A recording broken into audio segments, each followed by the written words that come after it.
اور جب وہ اڑ گئی تو پھر دوبارہ انہوں نے قلم بھر کے اپنا کام شروع کیا. تو فرماتے ہیں کہ اللہ کریم کو یہ والا جو عمل ہے، کیونکہ مجھ سے پوچھا کہ غزالی یہ بتا کہ وہ جب تو نے قلم روک لیا تھا اور مکھی اس قلم پہ بیٹھی ہوئی تھی تو مکھی کے اس پانی پینے سے تمہیں کوئی فائدہ ہونے والا نہیں تھا، نہ اس مکھی نے تمہاری کوئی تعریف کرنی تھی، نہ اس مکھی سے تمہیں کوئی فائدہ پہنچنے والا تھا، نہ وہ لوگوں کو جا کے بتا سکتی تھی، تو تجھے کس بات نے مجبور کیا کہ تم نے اس مکھی کو اڑایا نہیں اور اس کو وہ سیاہی کا پانی پینے دیا؟ کس بات نے مجبور کیا؟ فرماتے ہیں میں نے اپنے رب سے کہا الہی، جب وہ پانی پی رہی تھی گرمی کی وجہ سے سیاہی کا قلم کے اوپر لگا ہوا، تو میرے دل میں یہ بات آئی کہ یہ تیرے اللہ کی مخلوق ہے، تیرے رب کی مخلوق ہے. یا اللہ، آپ کی محبت نے، آپ کی تخلیق نے مجھے اس بات پر مجبور کیا کہ اپنا قلم روک کے رکھوں. فرمایا اچھا پھر یہ کیسے ہو سکتا ہے کہ کوئی بندہ، کوئی عورت، کوئی مرد میری مخلوق کے ساتھ رحم کا معاملہ کرے اور پھر میں اس کے ساتھ رحم کا معاملہ نہ کروں؟ اللہ کریم چاہتے ہیں کہ بندہ اللہ کی مخلوق کے ساتھ، آج کتنے لوگ ایسے ہیں جو مخلوق کے ساتھ رحم کا معاملہ کرتے ہیں، لیکن انہوں نے رحم کا معیار خود طے کر رکھا ہے. بہت سارے لوگ ہیں گھروں میں انہوں نے بلیاں پالی ہوئی ہیں، گھروں میں کتے پالے ہوئے ہیں، ان پر ہزاروں روپیہ خرچ کرتے ہیں، لیکن اسی گھر میں رہنے والے ماں باپ پریشان ہیں، ان کو پوچھتے نہیں.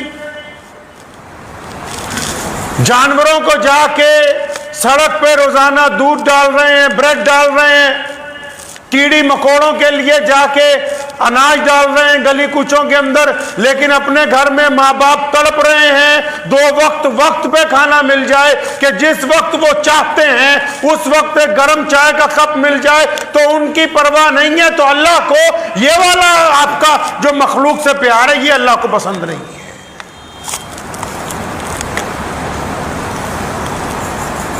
جا کے جانوروں کی مرہم پٹی کر رہے، ٹھیک ہے وہ کرنی چاہیے، لیکن آپ کے پڑوس میں جو رہتا ہے، آپ کو پتہ ہے پیارے محمد رسول اللہ صلی اللہ تعالی علیہ وسلم نے جس روز ارشاد فرمایا وہ ایمان والا ہو ہی نہیں سکتا. جب پہلی مرتبہ فرمایا، تمام صحابہ اکرام رضی اللہ تعالی اجمعین الرٹ ہو گئے کہ کس کی بات کرنے لگے. دوسری دفعہ نبی علیہ السلام نے پھر فرمایا، خدا کی قسم وہ بندہ مسلمان نہیں، وہ بندہ ایمان والا نہیں، وہ بندہ اچھا نہیں ہے. صحابہ کرام رضی اللہ تعالی اجمعین کے چہرے پہ فکر کے آثار نازل ہوئے، پریشانی کے، کہ پتہ نہیں کس کی بات ہوگی، کس کا نام لیا جائے گا، کس کو کہہ دیں گے. ابھی تک اظہار نہیں ہوا. تیسری دفعہ نبی علیہ الصلوۃ والسلام نے پھر ارشاد فرمایا کہ وہ بندہ ایمان والا نہیں ہے. سارا مجمع گھبرا گیا. کسی نے ہمت کر کے پوچھا بڑی آہستہ آواز میں، یا رسول اللہ کون بندہ ایمان والا نہیں ہے؟ فرمایا ہاں وہ ایمان والا نہیں ہے جس کا پڑوسی اس کے بدماشی کی وجہ سے، غنڈہ گردی کی وجہ سے تنگ ہوتا ہو اس سے. ہم تو اس کو گناہ ہی نہیں سمجھتے. اب اندازہ لگائیں، ہم اس گناہ کو گناہ ہی نہیں سمجھتے. تو اس بات کو ذہن نشین کر لیجئے کہ صلہ رحمی کا جذبہ رکھنا ہم پر لازم ہے، ضروری ہے. کریں گے انشاءاللہ تعالی. اپنے گریبان میں جھانکیے اطمینان سے، گھر میں جا کے اکیلے بیٹھ کے بس اتنا ضرور سوچئے، ہماری وجہ سے کتنوں کی آنکھوں میں آنسو آئے، آج تک ہماری وجہ سے کتنوں کا دل دکھا ہے، ہم نے کتنوں کو ٹھوکر ماری ہے. آپ کو یاد آ جائے گا. اور یہ دعائیں وہیں پہ رکی ہوئی ہیں. جب دعا کرتے ہیں نا ہم، اور آج کل تو لوگ مولویوں کے پاس جاتے ہیں، پیروں کے پاس، ولیوں کے پاس، دعا کر دیجئے حضرت، دعا کر دیجئے حضرت جی تو اللہ کے نیک بندے. اب جب دعا کرتے ہیں کہ یا اللہ یہ فلاں بندہ تیرا آیا ہے، اس کے اوپر اپنا کرم فرما، ساتھ ہی میں فرشتے پرچی بیچ میں لگا دیتے ہیں کہ الہی یہ اللہ والے جس کے لیے دعا مانگ رہے ہیں یہ ٹھگ ہے، یہ ماں باپ کا ظالم ہے، یہ بدماش ہے، یہ علماء کو گالیاں دیتا ہے، یہ جس کے لیے دعا مانگی جا رہی ہے اس نے بہن کا حق مار رکھا ہے. یہ جس کے لیے دعا مانگ رہے ہو یہ اپنے نوکر پر ظالم بنا ہوا ہے. یہ جس کے لیے دعا مانگ رہے ہو یہ اپنی بیوی کے چہرے پہ تھپڑ مارتا ہے. یہ جس کے لیے دعا مانگی جا رہی اس کے پڑوسی سے خوف زدہ ہیں. جب وہ شکایت نامہ بیچ میں پہنچتا ہے ساری کی ساری دعائیں وہیں کی وہیں دھری کی دھری رہ جاتی ہیں. ضروری نہیں کہ بے دین ہی پریشان ہے، نمازی بھی پریشان ہے، دیندار لوگ بھی پریشان ہیں، دل کو سکون ہی نہیں ہے. دل کو جس جگہ ہونا چاہیے اطمینان تسلی وہ ہے ہی نہیں. اچھے اچھے بڑے بڑے پہنچے ہوئے ولی جو آج کل اپنے آپ کو کہتے ہیں وہ پریشان ہیں. بھائی کیا بات ہو گئی؟ بات یہ ہے کہ ہمارے پیارے پیغمبر علیہ الصلوۃ والسلام نے ہمیں تربیت فرمائی، اپنی امت کو کہا کہ حقیقت کو پہچاننا ہے ہمیشہ. اپنی بیٹی سیدہ فاطمہ الزہرا رضی اللہ تعالی عنہ، کون فاطمہ؟ جو محمد الرسول اللہ کی لختے جگر ہیں، جو جنت میں تمام خواتین کی سردار ہیں. اس بات سے اندازہ لگا لو کہ کل قیامت کے دن جب اللہ کا دربار لگا ہوا ہوگا، جب فاطمہ نے گزرنا ہوگا تو اعلان ہوگا، تمام نبی و کتب غوث ابدال صحابی سب موجود ہوں گے. جب سیدہ فاطمہ کی سواری گزرے گی حکم ہوگا کہ اپنی اپنی آنکھیں جھکا لو کہ محمد الرسول اللہ صلی اللہ علیہ وسلم کی بیٹی گزرنے والی ہے. جن کو دنیا میں رسول اللہ نے بتا دیا کہ بیٹا میرے بعد سب سے پہلے تم نے مجھ سے آ کے ملنا ہے، جن کو یہ بتا دیا ہو کہ بیٹا تو جنت کی عورتوں کی سردار ہے، تیرے بچے جو ہیں جنت میں نوجوانوں کے سردار ہیں، ان کو بھی رسول اللہ صلی اللہ علیہ وسلم نے ایک دن فرمایا فاطمہ بیٹا ایک بات یاد رکھنا، اگر اللہ کریم حساب لینے پر آ گئے تو پھر اس کا حساب تو تمہیں خود ہی دینا پڑے گا. حقیقت سمجھا رہے ہیں محمد الرسول اللہ صلی اللہ علیہ وسلم. موسیٰ علیہ السلام کا آخری وقت آیا نا جب فرشتہ پہنچا.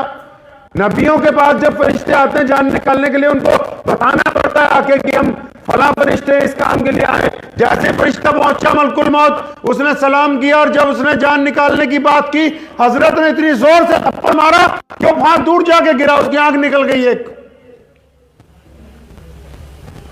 اللہ کے قریبی تھے نا، اللہ سے باتیں کرتے تھے نا، موسیٰ کلیم اللہ تھے.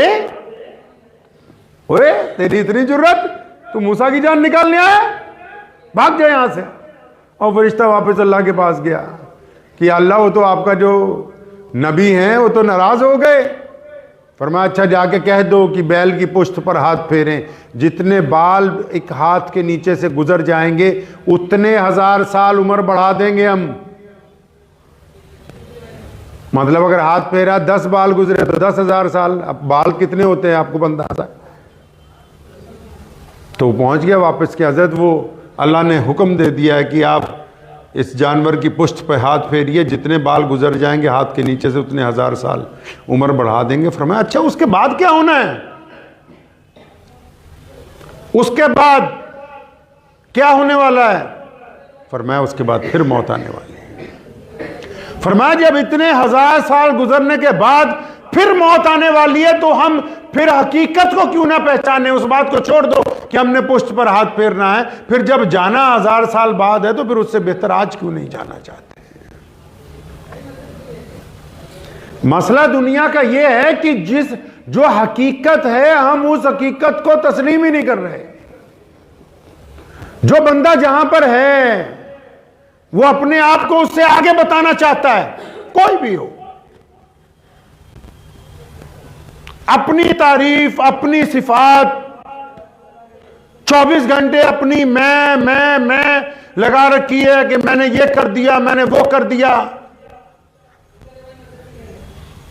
مسئلہ یہ پھنسا ہوا ہے گھر والوں کے ساتھ بھی کہ ابھی مان لو میں نے تم پہ احسان کیا ہے, تمہیں گھر بنا کے دیا, تمہارے لیے کھانے کا انتظام کر رہا ہوں, تمہارے لیے یہ کر دیا, بھائیوں کے لیے کر دیا, ماں باپ کے لیے کر دیا. جو لفظ میں ہے, جو نہیں ہے, وہ اپنے آپ کو بتانا چاہتا ہے. جو جس بھی مقام پہ ہے بندہ, اب وہ کیونکہ دوسرا مانتا نہیں ہے, اگر کہتا ہے مجھے مانو, اگلا کہتا ہے میں مانوں گا نہیں, مجھے تو بہت بڑا تو عالم مان ہوتا ہے, میں تو نہیں مانوں گا. اچھا جی تو مجھے بہت بڑا افسر سمجھو, کہتے جی میں تو نہیں سمجھوں گا. اب وہ اس چکر کے اندر پھنسے ہوئے ہیں کہ بھئی دوسرا بندہ ہمیں مان لے کسی طرح جو ہم نہیں ہیں, جو ہم نے اپنے اوپر خول بنا رکھا ہے, جو ہم نے خول بنا رکھا ہے اپنے اوپر, اس کو کسی طرح تسلیم کر لیا جائے. اب وہ دوسرا بندہ تو اس کو کبھی تسلیم کرے گا نہیں. اب پھر ہم پریشان ہیں ساری رات کہ اچھا فلاں نے ہمیں نہیں مانا, پھر اس لیے بھی پریشان ہیں کہ یار فلاں آگے کیوں جا رہا ہے, فلاں اتنی سامان کیوں لے آیا, فلاں نے گاڑی کیوں خرید لی, فلاں نے یہ کیوں کر لیا, فلاں ایسے کیسے بن گیا. آپ نے بنایا ہے. وہ کوئی بندہ کار میں جا رہا ہو نا, خود بندہ پھٹے پہ بیٹھا ہوتا ہے, اور یار آ دیکھو یہ منہ تے گڈی, مطلب کہتا ہے اس کی شکل دیکھو, یہ گڈی خرید ہے, گڈی جو کہے گا نہیں. اب تو اللہ کی تقسیم کے اوپر اپنے آپ کو حاوی سمجھتے ہو. اللہ بہتر جانتے ہیں کس کو کیا دینا تھا, کہ تم بہتر جانتے ہو. اگر تیری اتنی اچھی شکل ہوتی, تو نا گاڑی پہ بیٹھا ہوتا, تو پھٹے پہ بیٹھا ہے, وہ گاڑی میں جا رہا ہے. لوگوں کو جو کچھ اللہ کریم نے عطا فرمایا, وہ اللہ کریم نے اپنے فضل سے جس بھی بندے کو, اگر کوئی بندہ کسی مقام پر بھی ہے تو اس میں اس کا کوئی کمال نہیں ہے. نوٹ کر لیجئے اس بات کو. اگر محنت سے, علم سے, رتبے سے, نسل سے, اگر ان چیزوں کی وجہ سے عزت ملتی, دولت ملتی, اگر محنت کی وجہ سے ملتی, تو سب سے زیادہ پیسہ دہاڑی دار مزدور کماتا, جو صبح کو اینٹیں ڈھونے شروع کرتا اور شام ہو جاتی ہے اس کو. لیکن دنیا میں دیکھیے, انگوٹھا ٹیکوں کے آگے بڑے بڑے افسر پانی بھر رہے ہیں, ان کی کمپنیوں میں ملازم ہیں. کمپنیوں میں جائیے, کمپنی کا چیئرمین انگوٹھا ٹیک ہوتا ہے, اور مینیجنگ ڈائریکٹر پتہ نہیں کتنی 1000 ڈگریاں اس کے پاس, لیکن وہ اس کے ماتحت ہیں.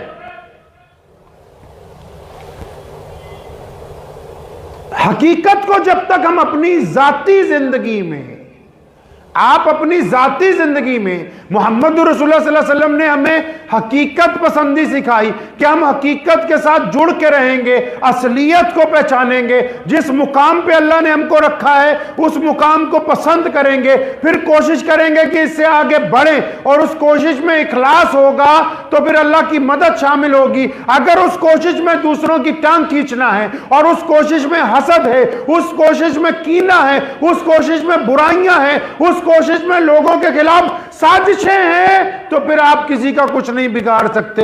جہاں پر ہیں آپ کو اس سے بھی ایک پائیدان پیچھے چلے جانا ہے, اس پائیدان سے بھی پیچھے چلے جانا ہے. عمر بن خطاب رضی اللہ تعالیٰ عنہ کا مشہور قصہ ہے, مشہور واقعہ ہے. عرب میں آج بھی رواج ہے, جب بہت دوپہر ہوتی ہے تو لوگ ایک دوسرے سے ملنے نہیں جاتے. دوپہر کو مارکیٹیں بند ہو جاتی ہیں اب بھی, گرمی کی شدت کی وجہ سے.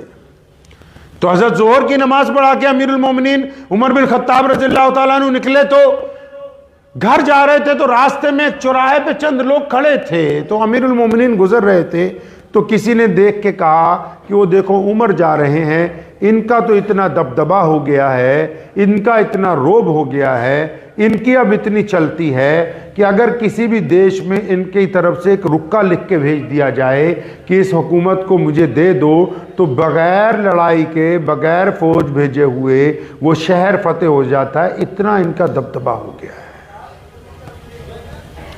گھر پہنچے, کھانا کھایا, آرام نہیں کیا, بڑے بے چین ہو گئے, پریشان ہو گئے. واپس آئے مسجد میں. اس وقت مسلمانوں کی مسجدیں ہی مسلمانوں کی سیاست گاہ ہوتی تھی. یہ تو آج کا کم وقت پردھان بتاتا ہے کہ مسجد میں بیٹھ کے بات نہ کرنا کہ کس کے حق میں جائیں گے سیاست میں، کس کے حق میں نہیں جائیں گے۔ یہ تو اب مولویوں نے اور لیڈروں نے مل کے رواج ڈالا کہ اسلام کو الگ کرو، سیاست کو الگ کرو، تاکہ یہ سیاست کے میدان میں ذلیل ہو جائیں، رسوا ہو جائیں، ان کو پوچھنے والا کوئی نہ ہو۔ یہ تو اب رواج ڈالا اس ملک میں ہم نے۔ اس دور میں سب کچھ مسجد میں ہوتا تھا، نماز بھی مسجد میں، حکومت بھی مسجد میں، سیاست بھی مسجد میں، این جی او بھی مسجد میں، خیراتی ادارہ بھی مسجد میں، یتیموں کی کفالت بھی مسجد میں، تعلیم بھی مسجد میں، مسکینوں کی مدد بھی مسجد میں، لوگوں کے نامے وظیفے بھی مسجد سے۔ اس وقت سب کچھ مسجد میں ہوتا تھا۔ تو حضرت واپس پہنچ گئے مسجد واپس۔ دوپہر کوئی کیبنٹ کی میٹنگ بلا لی، بڑے بڑے صحابہ اس میں تھے، حضرت ابو ایوب انصاری رضی اللہ تعالیٰ عنہ جیسے لوگ، فقراء صحابہ سیدنا ابو ذر غفاری رضی اللہ تعالیٰ عنہ، امیر المومنین سیدنا عثمان بن عفان اور مولا علی کرم اللہ وجہ جیسے لوگ، دوپہر کوئی کیبنٹ کی میٹنگ بلا لی۔ اب اس دور میں کیبنٹ کی میٹنگیں ہوتی رہتی تھی عمر رضی اللہ تعالیٰ عنہ کی، بار بار کہ آج فلاں ملک فتح ہوا، آج فلاں جگہ گورنر لگانا ہے، آج فلاں گورنر اتارنا ہے، آج فلاں شہر نیا بسانا ہے، آج فلاں قلعہ جو ہے وہ مل گیا، روز میٹنگیں ہوتی رہتی تھی۔ اب اتنی دوپہر کو جب میٹنگ بلائی تو وہ سارے کیبنٹ میں جتنے صحابہ رضی اللہ تعالیٰ اجمعین تھے وہ بڑے حیران ہوئے کہ یار اتنی دوپہر کو کون سی ایمرجنسی پڑ گئی ہے۔ اب جب وہ سب آ گئے، دھیان سے سننا اس واقعے کو، یہ آپ سب کے لیے، جب سارے صحابہ آ گئے جو کیبنٹ میں تھے تو عمر رضی اللہ تعالیٰ عنہ ممبر پہ کھڑے ہوئے۔ کیا کہہ رہے ہیں کھڑے ہو کے؟ اور فرمایا جب میں تو چھوٹا تھا، 10-12 سال کا تھا، مکے میں جب قحط پڑ جاتا تھا تو میری ماں جو ہے مجھے اپنی بہن کے گھر بھیج دیتی تھی، موسی کے گھر، اس کے گاؤں جہاں وہ بیائی ہوئی تھی۔ کہتی تھی جب میں وہاں، کہتے ہیں فرماتے ہیں کہ جب میں وہاں پہنچتا تھا تو اس گھر کے لوگ کہتے تھے لو دیکھو مکے کے بھوکڑ آ گئے، کیونکہ مکے میں قحط پڑ جاتا تھا گرمیوں میں، تو مجھے وہاں بھیج دیتی تھی گاؤں۔ تو فرماتے ہیں کہ میری موسی کا میاں مجھے دیکھ کے کہتا تھا یہ مکے کے بھوکڑ آ گئے ہیں، اب یہ یہیں رہے گا 2 مہینے، مفت کی توڑے گا۔ تو اس نے مجھے اپنے اونٹ پکڑا دینے سارے 20-25 اور مجھے صبح کو بھیجنا جنگل میں کہ ان اونٹوں کو چراؤ۔ فرمایا میں شام کو آتا تھا تو مجھے 1 مٹھی کھجوروں کی یا کبھی 1 مٹھی کشمش کی جو ہے وہ دیا کرتا تھا۔ تو صحابہ نے کہا امیر المومنین یہ جو آپ قصہ سنا رہے ہیں نا، یہ تو ہمیں پتہ ہی ہے، ہم بھی وہیں رہتے تھے مکے میں، ہمیں پتہ ہے کہ کیا ہوتا تھا تمہارے ساتھ۔ اور فرمایا نہیں یار تمہیں پوری بات نہیں پتا، میرے ابا نے ایک دن مجھے کہا کہ عمر یہ اونٹ ذرا لائن میں لگاؤ، کوئی بیپاری آنے والا ہے۔ تو 5-7 اونٹ تھے، فرماتے میں نے 1 اونٹ کو لائن میں کھڑا کیا، پھر دوسرے کو کھڑا کیا، جب تیسرے کو کھڑا کیا تو پہلے والا اپنی جگہ سے بھاگ گیا۔ فرمایا میں نے پہلے والے کو پکڑ کے کھڑا کیا، جب چوتھے کو لگایا تو تیسرا نکل گیا بیچ میں سے، پھر تیسرے کو لگا کے 5ویں کو پکڑا، دوسرا بھاگ گیا۔ تو فرمایا میرے ابا مجھے دیکھ رہے تھے بہت دیر سے، جب میں 5 اونٹ لائن میں نہیں نہ لگا سکا تو وہ آئے میری گردن پہ ایک چپت ماری اور فرمایا تجھے اتنی تمیز نہیں کہ 5 اونٹ تیرے سے لائن میں نہیں لگ رہے۔ صحابہ نے کہا اے امیر المومنین ہمیں یہ بھی بات پتا ہے، آپ کا مطلب کیا ہے؟ تو سیدنا عمر رضی اللہ تعالیٰ عنہ رونے لگے۔ فرمایا میں گزر رہا تھا نا، لوگوں نے کہا عمر کا بڑا دبدبہ ہے، عمر کا بڑا روب ہے، تو میں تمہیں اس لیے دوپہر کو بلایا کہ تمہارے سامنے اپنی اوقات یاد کر سکوں کہ جب ہم مسلمان نہیں تھے، جب تک رسول اللہ نہیں آئے تھے، جب تک ہمارے پاس ایمان نہیں تھا تو عمر سے تو 5 اونٹ لائن میں نہیں لگتے تھے، آج 22 لاکھ مربع میل کے اوپر عمر حکمرانی کر۔ نعرہ تکبیر! نعرہ تکبیر! نعرہ تکبیر! دین اسلام! نعرہ نبوت! نعرہ تکبیر!